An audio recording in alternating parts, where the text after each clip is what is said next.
ये कौन वीर पुरुष है और इतने विशाल वैभव के साथ कहाँ जा रहा है, और इसकी चेष्टाएं इतनी शुभ दिखाई देती हैं, इसका वैभव इतना विशाल है, इतने सारे सामंत, इतनी बड़ी सेना सब आकाश में गमन करती हुई, कौन है ये, क्या आप जानते हैं? तब माँ ने कहा, हाँ पुत्र, मैं इसे जानती हूं, ये कोई और नहीं, मेरी बहन कैकाशी यानी तुम्हारी मौसी का पुत्र वैश्रवण है, जिसे जो इंद्र को बहुत प्रिय है, और उस इंद्र ने तुम्हारे बाबा की हत्या करके, बाबा को मार के, और तुम्हारे बाबा के भाई यानी तुम्हारे पिता के भाई को मार के, और हमारी लंका नगरी को छीन करके इस वैश्रवण को ही दे दी। और तब से हम अपनी लंका से दूर उसको प्राप्त करने के लिए छटपटाते रहते हैं, लेकिन तुम्हारा ही मौसी का भाई, तो बेटा यानी तुम्हारा भाई उस लंका पर राज करता है, लेकिन हमें वहां आने की अनुमति नहीं है। ये हमारा परम शत्रु है, क्योंकि शत्रु का मित्र शत्रु होता है। इसलिए हमारा शत्रु इंद्र, उसने हमसे हमारी संपत्ति और सारा वैभव छीन लिया, और छीन करके इसको दे दिया है। इसलिए हमारे शत्रु का मित्र ये भी हमारा शत्रु। मां के लंका के बारे में बताते हुए मां की आंखों से आंसुओं की धारा निकल पड़ी। हे पुत्र, हम अपने वैभव को कब प्राप्त हो पाएंगे? कितने वर्ष बीत गए, कितने वर्ष बीत गए, हमने अपनी लंकापुरी का मुख भी नहीं देखा। वह भी एक समय था जब हम मन चाहे भोगों को अपनी लंका नगरी में, हमारी पैतृक नगरी है, हमें देवों के द्वारा दी गई नगरी है। आपके पूर्वज मेघवाहन को ये लंका नगरी साक्षात यक्ष इंद्र ने दी थी, राक्षस जाति के जो इंद्र थे उन्होंने दी थी। और ऐसी लंका नगरी जो साक्षात देवों का नगर है, उस लंका नगरी को हमसे छीन लिया गया। ऐसा करते हुए कहते हुए मां की आंखों से अश्रु की धारा निकलने लग गई। तब विभीषण ने गर्जना करते हुए कहा, हे मां, क्या तुम नहीं जानती कि तुम किन की मां हो, जो एक सामान्य पुरुष की मां की भांति अश्रुपात करती हो? क्या तुम्हें नहीं मालूम कि तुम्हारा बेटा दशानन है? क्या तुम्हें नहीं मालूम? और क्या नहीं मालूम ये पता लगेगा कल, क्योंकि समय हो गया।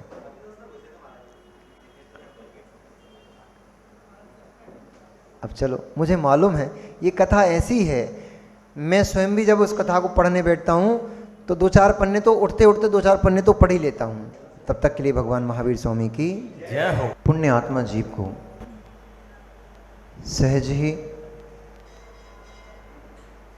सुख सुविधाएं उपलब्ध हो जाती हैं, और पाप आत्मा जीव की हाथ में आई हुई सुख सुविधा संपत्ति कैसे विलीन हो जाती है क्षण भर में, ये किसी को मालूम भी नहीं पड़ता है। जब जीव का पुण्य कर्म का उदय होता है तो जिस कार्य में हाथ लगाता है उसका वह कार्य सिद्ध होता है। वह जिस बात को बोलता है वह बात सर्व जगत में मान्य हो जाती है। वह जिस कार्य को करता है वह कार्य प्रशंसनीय हो जाता है। और पाप आत्मा जीव प्रशंसनीय कार्य में भी हाथ डालता है तो अपमान को प्राप्त हो जाता है। ये सब जगत में पुण्य और पाप कर्म की महिमा चल रही है। सारा जगत इन पुण्य और पाप रूपी 2 पाटों के बीच में गेहूं के दाने की तरह पिसते चला जा रहा है। और पुण्य पाप कर्म को निमंत्रण दे देता है। पुण्य की सत्ता पाप कर्म को निमंत्रण दे देती है। पुण्य की सत्ता में ही अधिक पाप कर लेता है जीव, पाप की सत्ता में उतने पाप नहीं हो पाते, क्योंकि साधनों का अभाव रहता है। साधन भी जीव को पुण्य की सत्ता में उपलब्ध होते हैं। एक दरिद्री पुरुष, उसके पास गमनागमन का कोई साधन नहीं है, तो जो नगर पालिका के बस आदि चलती हैं, ऑटो चलते हैं, उनमें अपना काम चला लेता है। लेकिन एक अमीर रईस आदमी के लिए यदि बाजार में सब्जी भी खरीदने जाना है तो कार को निकालता है। इसलिए चल दोनों ही वाहन पर रहे हैं, लेकिन एक वाहन में स्वामीपना नहीं होने से और एक वाहन में स्वामीपना होने से, एक में ममत्व होने से एक में ममत्व नहीं होने से दोनों में बंध का अंतर देखा जाता है। पाप बंध दोनों को हो रहा है, लेकिन पाप बंध में दोनों में बहुत बड़ा अंतर भेद खड़ा हुआ है, क्योंकि एकमात्र सब्जी खरीदने के निमित्त से हजारों जीवों की विराधना कर रहा है, और एक तो चाहे जाता चाहे नहीं जाता, उस जीव बस तो वहां से निकलनी थी, इसलिए उसको उतना पाप का बंध नहीं होता है। इतना भेद खड़ा हो गया। पुण्य की सत्ता में अधिक जीव हिंसा कर डाली और अधिक जीव हिंसा से उस जीव ने पाप का बंध कर लिया, और जो पुण्य की सत्ता उसके पास रखी थी वह भी क्षीण हो गई, और धीरे धीरे करके पुण्य की सत्ता नष्ट हो गई। इसलिए पुण्य की सत्ता मान करने के लिए नहीं है, अभिमान करने के लिए नहीं है। पुण्य की सत्ता में जीव को सत्कार्य कर लेना चाहिए, पुण्य से पुण्य को बढ़ा लेना चाहिए। नीति कहती है ऐसा, नीति कहती है वस्तु से वस्तु की उत्पत्ति का साधन ये पुण्यात्मा जीव और समझदार व्यक्ति करता है। वस्तु से वस्तु का निर्माण कर लेता है, धन से धन कमा लेता है। भैया काय की शॉप है आपके यहां?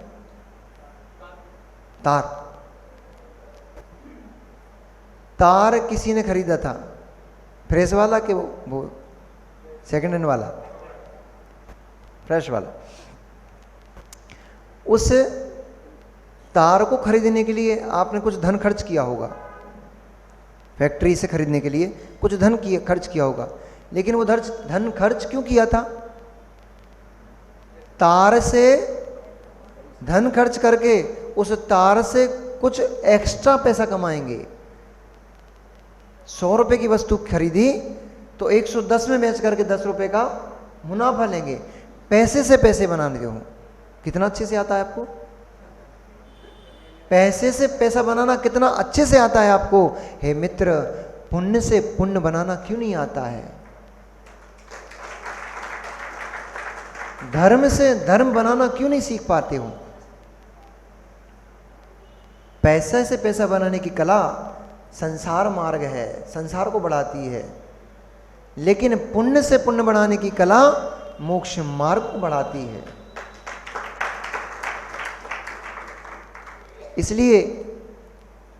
इसलिए उपलब्धियां भी उन्हीं को होती हैं जिनके पास पुण्य की सत्ता होती है। इसलिए तो दशानन जैसा जीव राजा के घर में उत्पन्न हुआ। दशानन जैसा जीव, विभीषण जैसा जीव, भानुकर्ण जैसा जीव राजा के घर में क्यों उत्पन्न हुआ? उस समय कोई नगर में दरिद्री नहीं थे क्या?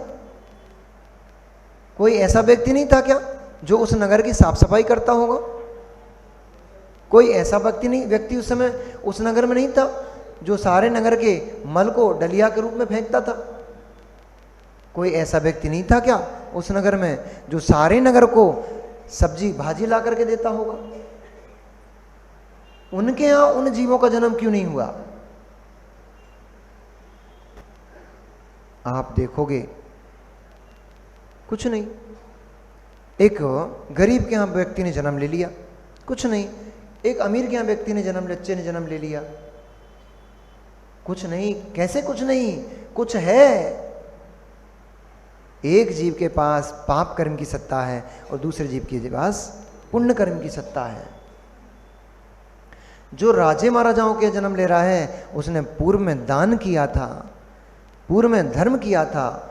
उस धर्म के प्रभाव से, उस दान के प्रभाव से वह जीव स्वतः ही पहुंचते ही भोगों को भोगना प्रारंभ हो गया।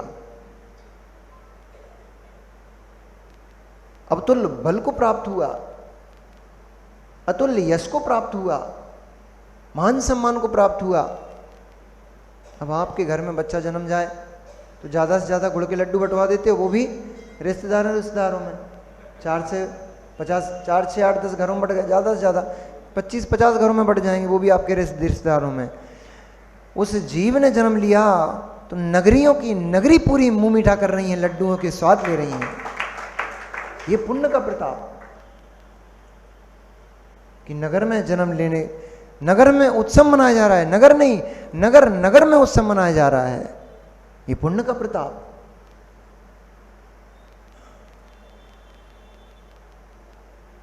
पर उत्कृष्ट वस्तु भी आपने देखा कि उस दशानन ने कितने हजार करोड़ वर्ष निकल गए होंगे, उस हार को कोई धारण नहीं कर पाया था। मेघ वाहन के बाद उस हार को किसी ने धारण नहीं किया था। अरबों खरबों नहीं, असंख्यात वर्ष निकल गए थे, किसी ने धारण नहीं कर पाया था वो हार। और दशानन ने आते ही उस हार को अपने हाथ में पकड़ लिया। पुण्य की सत्ता थी। पुण्य की सत्ता से ही बल मिलता है, पुण्य की सत्ता से वीर्य मिलता है, पुण्य की सत्ता में ओज मिलता है, तेज मिलता है, बुद्धि प्रखर होती है। अम्मा, अभी हमारी माताएं रोती रहती हैं, महाराज जी हमारा बच्चों बिल्कुल ही नहीं पढ़े, इसको आशीर्वाद दे दो, इसको कुछ कर दो, न मंत्र दे दो, कुछ पढ़ने लग जाए, बुद्धि नहीं चलती इसकी। अरे माँ, जिस जीव ने पहले ही ज्ञान का अभिनय करके रखा है, जिसने पहले ही ज्ञानावरणी कर्म का आश्रव करके रखा हुआ है, उसको मंत्र दे दो, तंत्र दे दो, कुछ भी दे दो, कुछ भी काम नहीं आता है। क्योंकि कर्म की सत्ता यदि उस जीव की प्रबल बैठी हुई है, मंत्र भी वही काम आते हैं जिस जीव का थोड़ा ना थोड़ा पुण्य कर्म उदय कर रहा होता, उदय चल रहा होता है।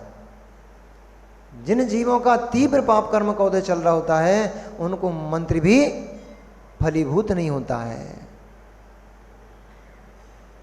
पाप कर्म का उदय, पाप कर्म का उदय कि लंका नगरी उनके हाथ से चली गई।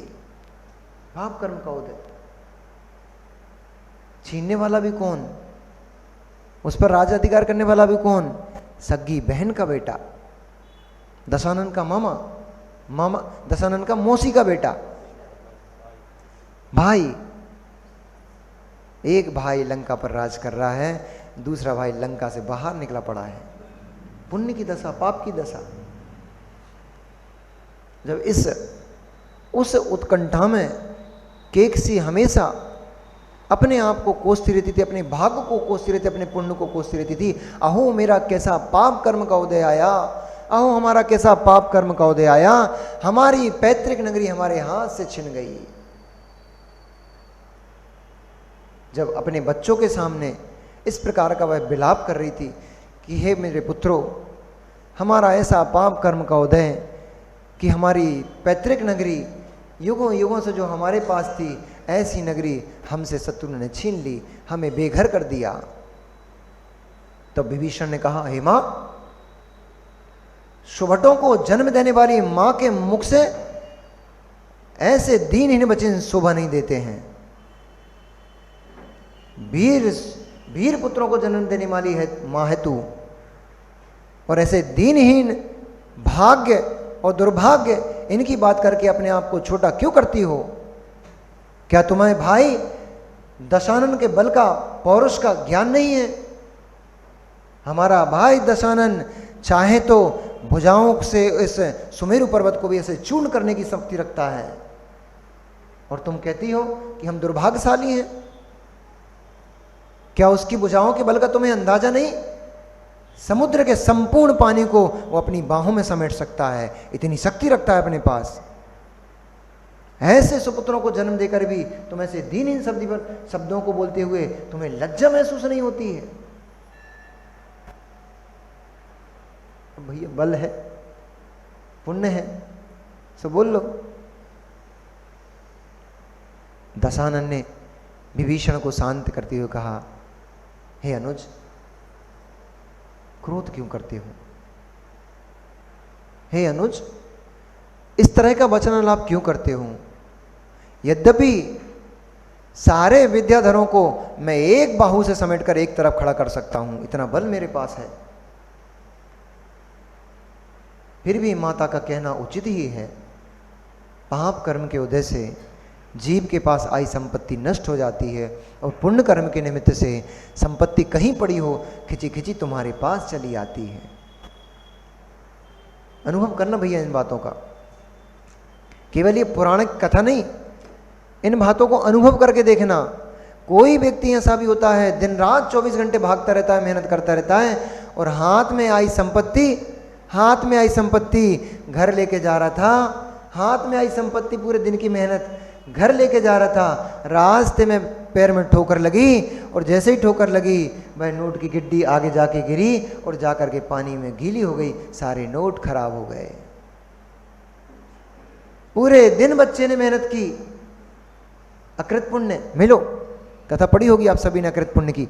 पूरे दिन बेचारे ने मेहनत की, सेठ ने दया करके, अरे मैं कभी इसके यहाँ मंत्री हुआ, कभी इसके यहाँ मुनीम हुआ करता था, आज बेचारे की दुर्दशा कि मेरे ही यहाँ, इसके पिता के यहाँ मैं मुनीम हुआ करता था, आज मेरे ही यहाँ मेरे सेठ का पुत्र यहाँ मजदूरी करने पे मजबूर है। दया करके उसने 3 गुना दे दिया उसको। लेकिन भाग्य भाग्य भाग्य भाग्य में उतना ही था जितना मजदूरी करके लाया था, मात्र 2 अंजलि चने उतने ही शेष रहे, पोटली में छेद हो गया, पूरे चने गिर गए। इसलिए जितना भाग्य में होता है उतना ही प्राप्त होता है। भाग लो, कितना भागना है, कितना भागना है भाग लो, मिलेगा उतना ही जितना भाग्य में होगा। पर इससे पुरुषार्थ की हानि मत कर बैठना कि भाग्य में होगा तो घर बैठे मिल जाएगा। थोड़ा ना थोड़ा हाथ पैर तो चलाना पड़ता है, क्योंकि भाग्य को उदय में लाने के लिए पुरुषार्थ की आवश्यकता होती है। पुरुषार्थ पूर्वक ही भाग्य उदय में आता है, पुरुषार्थ नहीं होता तो वह भाग्य भी सोया बैठा रहता है। लेकिन भाग्य होता है, पुण्य होता है, तो पुरुषार्थ की न्यूनता, थोड़ा सा भी कार्य करने पर बड़ी उपलब्धि हो जाती है। और भाग्य प्रबल नहीं होता तो बहुत मेहनत करने पर भी अल्प लाभ प्राप्त होता है, वह भी कभी कभी नहीं हो पाता है। इन करुणानी योग के इन कर्म सिद्धांतों के भंगों को अपनी दुकान पर बैठे बैठे लगाते रहा करो। जब सीजन मंदा हो और उस मंदे सीजन में भी आपकी दुकान में ग्राहक पर ग्राहक चले आ रहे हैं और आपके पड़ोसी की दुकान में एक भी ग्राहक नहीं जा रहा है, कर्म की प्रकृतियों को लगाया करो, पुण्य पाप को लगाया करो। ऐसा क्या हो गया, वही माल उसकी दुकान में है, हम दोनों मित्र एक साथ, कहां से लाते हो माल, कपड़े का माल कहां से लाते हो, सूरत, दिल्ली, सूरत जाकर के, दिल्ली जाकर के हम दोनों मित्र एक साथ माल खरीद के लाए, एक साथ एक ही जैसा माल पैक कराया, लाकर के शोरूम में लाकर के शोकेस में हमने भी जमाया है, शोकेस में उसने भी जमाया है। सुबह आकर के दोनों मित्रों ने एक साथ शटर को ऊंचा किया है, फिर भी खोलते ही शटर एक जीव की दुकान में लाइन लगी हुई है और एक दुकान खाली पड़ी हुई है, वो आपकी दुकान देख रहा है। अरे योग सागर जी, ऐसे शब्द नहीं बोले जाते, ये हिंसक शब्द कहलाते हैं। एक खाली पड़ी हुई है, वो आपके लोगों को देख रहा है, आपकी दुकान को देख रहा है, ईर्ष्या से भर रहा है, पाप कर रहा है, पाप कर्म के निमित्त से दुकान नहीं चल रही है और ईर्ष्या करके और पाप कर रहा है, अब तो और भंटा ढा रहे हैं। पुण्य प्रकृति को पकड़ो, पाप प्रकृति को पकड़ो। ये दशानन ने कहा, हे मित्र, यद्यपि बहुत सारी विद्या के हम स्वयं स्वामी हैं, फिर भी विद्याओं का अनादर करना हम विद्याधरों के लिए अयोग्य है। हम विद्याधरों का जीवन बना ही विद्या सिद्धि के लिए होता है। इसलिए इस ग्रह कार्य को, ग्रह संबंधी सुखों को छोड़कर हमें विद्या की आराधना करना चाहिए, क्योंकि शत्रु को कभी भी कमजोर नहीं समझना चाहिए। भले ही मेरे पास बल है, पौरुष है, क्षण मात्र में मैं इंद्र से अपनी लंका को छीन के ला सकता हूं, फिर भी शत्रु पक्ष को कभी कमजोर नहीं समझना चाहिए। अभी मुझे उसके पास कौन कौन सी शक्तियां हैं उसका ज्ञान नहीं है, इसलिए सबसे पहले मुझे विद्या सिद्धि करना चाहिए, ताकि मैं इतनी विद्याओं का स्वामी हो जाऊं कि ब्रह्मांड में किसी व्यक्ति का मुंह ना ताकना पड़े, किसी विद्या का मुझे पीछे मुड़ का मुंह न देखना पड़े, मैं याद करूं और विद्या दौड़ी दौड़ी चली आए। ऐसा सोच करके वे तीनों भाई माता पिता को नमस्कार करके और उनको आश्वासन दे करके कि हे मां, विलाप मत करो, खेद मत करो, वह दिन बहुत शीघ्र आएगा जब तुम्हारा भानुकर, तुम्हारा दशानन, तुम्हारा भानुकर्ण, तुम्हारा विभीषण तुम्हें वापस से लंका के सिंहासन पर स्थापित करेगा। थोड़ा समय दो। पुण्य आत्मा को भी समय देख करके कार्य करना चाहिए। नीति कहती है ऐसा। ये पद्म पुराण नीति ग्रंथ है, मात्र प्रतिमानियों का ग्रंथ नहीं है। अभी इसमें आपको सिद्धांत मिलेंगे। नीति ग्रंथ है, सिद्धांत ग्रंथ है। इसमें कर्णान योग भरा पड़ा है, प्रतिमान योग, कर्णान योग, चरणान योग। अभी मुनिराजों का व्याख्यान आएगा आगे, चरणान योग भरा पड़ा है। श्रावकों का व्याख्यान आएगा, चरणान योग भरा पड़ा है। चारों के चारों अनुयोग। कौन कहता है ये केवल किस्से कहानी का ग्रंथ है? उन जीवों के पास दृष्टि नहीं है, वे देख ही नहीं पा रहे हैं। जीवन में जिसने इस पद्म पुराण ग्रंथ का स्वाध्याय नहीं किया, उसका जीवन व्यर्थ में चला गया। वो कुछ भी नहीं सीख पाया अपने जीवन में। जमाने की कुछ भी बातें मत सीखो, केवल पद्म पुराण नाम का एक ग्रंथ जो पढ़ लो, आपको सारे जीवन के जितनी कलाएं हैं सब आपके सामने हैं। हर चीज है इस ग्रंथ में। नीति कहती है पौरुष युक्त को भी, बलशाली को भी समय के अनुकूल चलना चाहिए, समय देखकर कार्य करना चाहिए। आपका पौरुष असमय में यदि दिखाने चले गए तो हो सकता है आपको मुंह के चने चबाने पड़ जाएं। सफलता हाथ में मिलने वाली थी, लेकिन आपकी नादानी से वो असफलता में बदल गई। समय पर कार्य करना चाहिए। इसलिए समय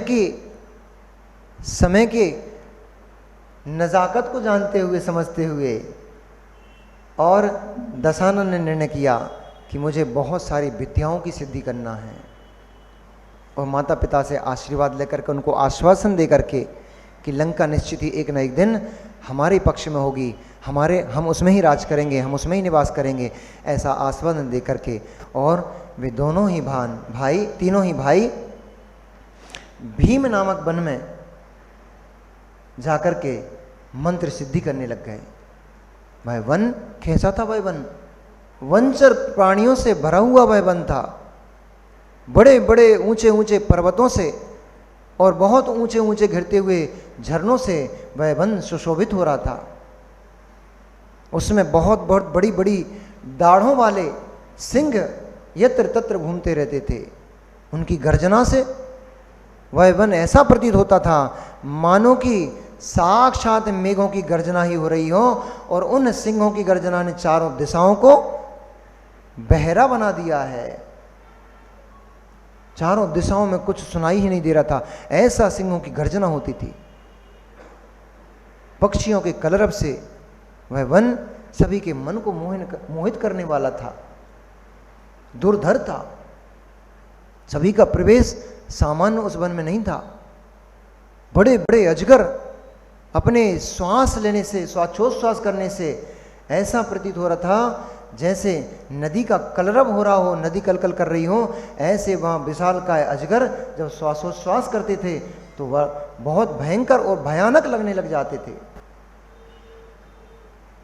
सामान्य व्यक्ति तो उस वन की स्थिति को देखकर हृदय घात करके चले आए। ऐसा उस भयानक वन का दृश्य था। उस भयानक वृक्ष में एक शिला के ऊपर जाकर के दशानन बैठ गया।